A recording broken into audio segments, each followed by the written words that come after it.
अयोध्या में राम मंदिर का निर्माण कार्य काफी तेज गति से चल रहा है और हम इस वक्त मौजूद हैं मूर्ति निर्माण कार्यशाला में।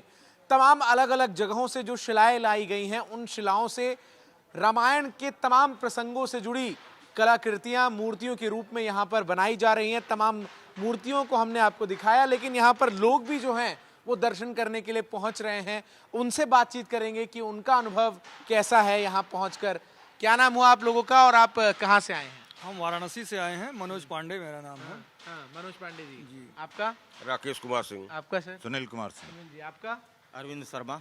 शशि शंकर पांडे सोपाल। अच्छा, तो ये बताइए, अब जब राम जन्मभूमि की जो कल्पना थी वो एक साकार रूप ले रही है और अब मंदिर निर्माण पूरा होने में महज 1 महीने से भी कम का समय रह गया है, क्या अनुभूति होती है आप लोगों को अयोध्या आकर?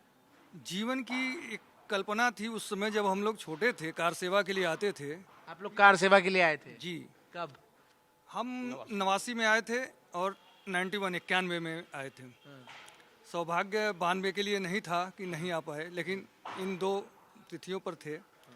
और उस समय ज्वार चल रहा था कार सेवकों की। हम लोगों को बस एक ही लक्ष्य था कि कभी हमारे जीवन में क्या राम मंदिर बन पाएगा।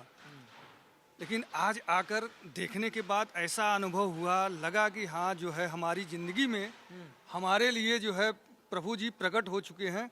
और अपनी ज़िंदगी की समझ लीजिए हम लोग शब्दों में वर्णन नहीं कर पा रहे हैं कि किस प्रकार से जो है सिर्फ अनुभूति हो रही है शरीर को कि हाँ कितना सुख प्राप्त हो रहा है कि हाँ यहाँ निर्माण पूर्ण अवस्था में पहुंच रहा है। राम तो भारत के रोम रोम में बसते हैं और इस राम ने जो संघर्ष किया है अपने ही घर को लेकर, वो भी पूरे भारत ने देखा, पूरी दुनिया ने देखा। और आप पीढ़ियों ने जो मैंने कल्पना नहीं की होगी, पीढ़ियों ने संघर्ष करते करते गुजार दिए। हम लोग बहुत ही सौभाग्यशाली हैं जो राम मंदिर को निर्माण होते हुए देख रहे हैं। इससे ज्यादा कुछ नहीं होगा। 500 हजारों साल कितनी बदली है अयोध्या जब आप लोग पहले आए तब और अब में? बहुत जमीन आसमान का अंतर है। पहले तो एक छोटा सा कस्बा जैसा लगता था, अब एकदम मॉडिफाई एकदम शहर की तरह लगता है। उसमें पूछे चले जाते थे, अब तो पूछ के जाना पड़ रहा है। इधर तो तोड़ फोड़ सब निर्माण हो रहा है, तो बदल के सब तोड़ना पूछना भी। 22 को प्राण प्रतिष्ठा है, प्रधानमंत्री यजमान होंगे और देश के तमाम गणमान्य लोग जो हैं वो बैठे होंगे और जब रामलला अपने घर में विराजमान होंगे, आप लोग उस वक्त किस तरीके से इस क्षण को आप लोग सेलिब्रेट करेंगे? क्या आप लोगों की तैयारी है प्राण प्रतिष्ठा को लेकर? बहुत ऐतिहासिक क्षण है।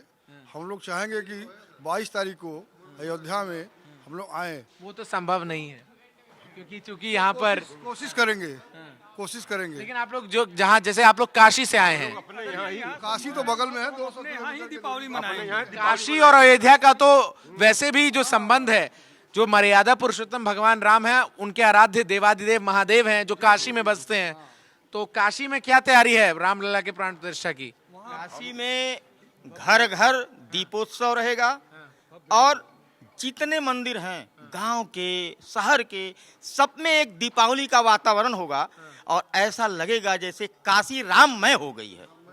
और अयोध्या की तरह काशी भी सजेगा और काशी ऐसा सजेगा कि राम काशी से होकर के अयोध्या में आकर के अवतरित हो गए। अच्छा, एक चीज मैं आप सबसे जानना चाह रहा हूँ कि विगत 10 वर्षों में हमने देखा जिस तरीके से काशी विश्वनाथ कॉरिडोर बना, अब यहाँ पर अयोध्या में राम जन्मभूमि मंदिर निर्माण जो है वो पूरा हो रहा है और कृष्ण जन्मभूमि को लेकर भी अब जो ASI का सर्वे है वो वहाँ शुरू हो रहा है। उससे क्या उम्मीद है आप लोगों को? पूरी वही तैयारी है, वही पर बस जिस तरीके से भगवान विश्वनाथ का कायाकल्प हुआ, राम मंदिर का निर्माण हम लोग देख रहे हैं साक्षात्कार, और उसी तरीके से आने वाले भविष्य में और यह आशा रखते हैं कि अपने जीवन काल में माधव का मंदिर भी बनते हुए हम लोग देखेंगे, श्री कृष्ण जन्मभूमि का भी उद्धार होते हुए देखेंगे। यह विश्वास है।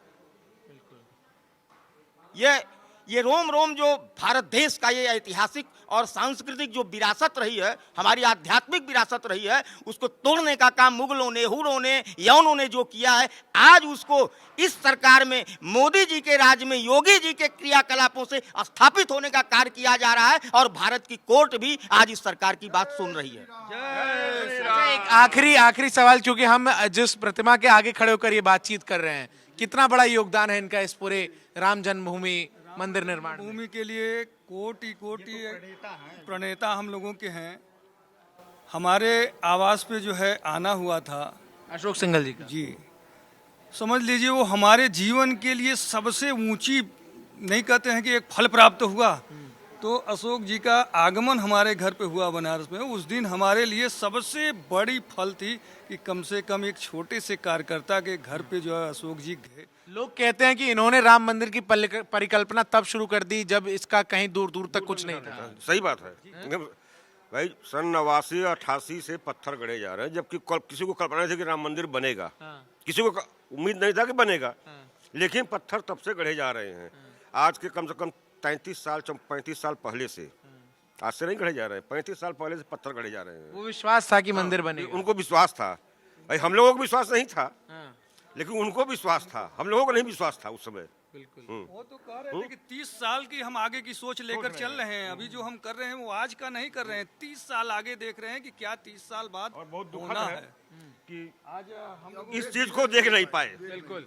तो ये आम लोग जो कि दुनिया भर के तमाम हिस्सों से अयोध्या पहुंच रहे हैं, काशी से ये लोग पहुंचे हैं, और अयोध्या को लेकर इनका लगाव क्या है, और जो अयोध्या अब अपने पूर्ण की तरफ बढ़ चुकी है राम मंदिर निर्माण से, उसको लेकर क्या कुछ उनका कहना है, ये हमने आपको सुनवाया। वीडियो जर्नलिस्ट सनी के साथ मैं चंदन भारद्वाज, इंडिया डेली लाइव के लिए अयोध्या से।